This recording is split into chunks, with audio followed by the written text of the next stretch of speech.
wabarakatuh and a very good day. Thank you for joining me again. So today we will discuss our third chapter, which is equilibrium 2D.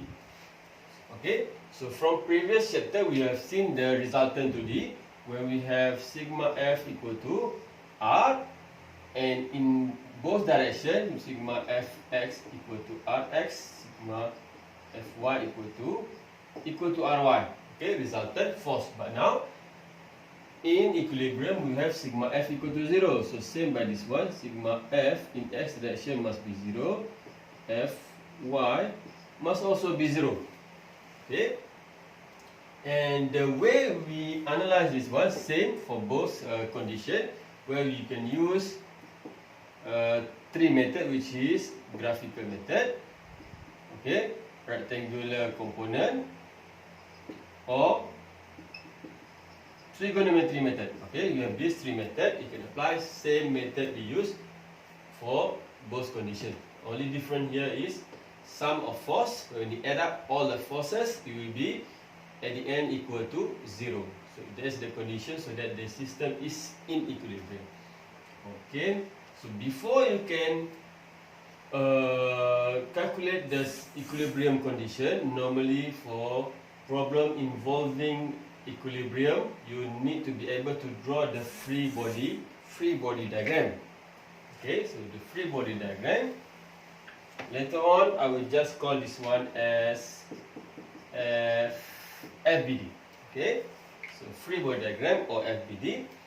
Here is some basic guideline for you to draw the free body diagram. I will start by select the component and detach from other part. Okay, we will focus only the part that we want to draw the free body diagram, and then I will put all the external forces. Okay, we put all the external forces acting on the component, and then if there is cable or spring, we will put cable, force from cable and spring, which is always outward of the component. Okay, this one must always outward of the component.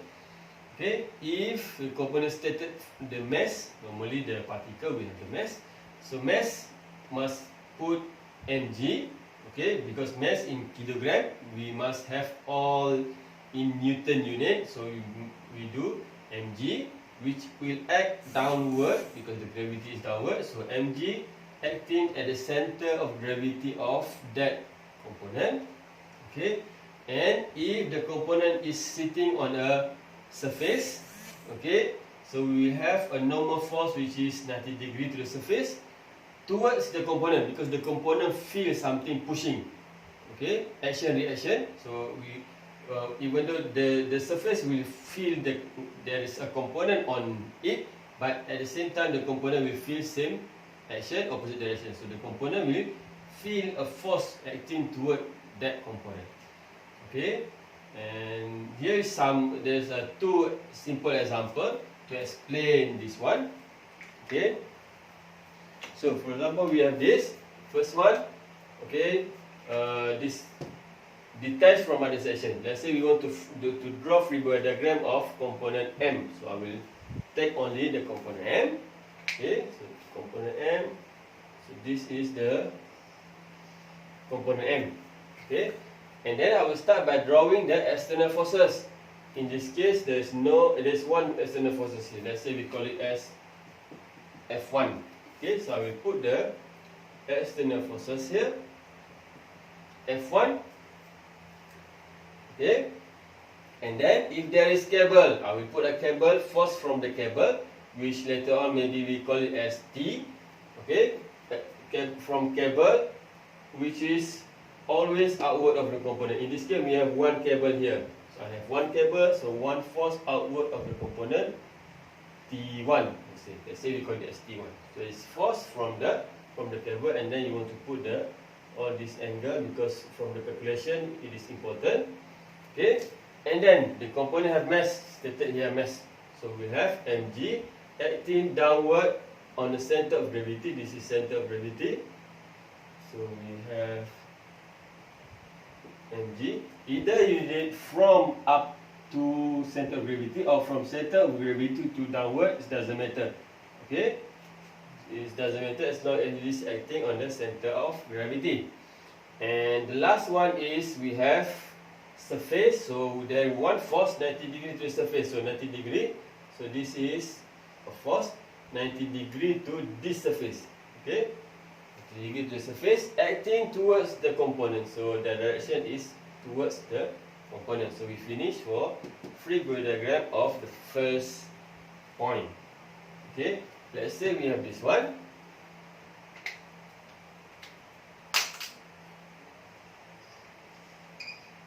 Okay, this component, and this component also have mass. Okay. Okay, same. We start by detaching the component. So we want only this component. Okay, we detach the component and then we start to put the external forces. In this case, we have two external forces, which is P1 and P2. So we have P2, P1. Okay, and then if there is cable, we put cable outward. So this is a cable. So there's a cable here, which is T. Okay, which is later on I will explain to you. Cable that goes through pulley here. So one cable goes through pulley. The value here we know it is equal to M1G. Okay, one pulley, same tension.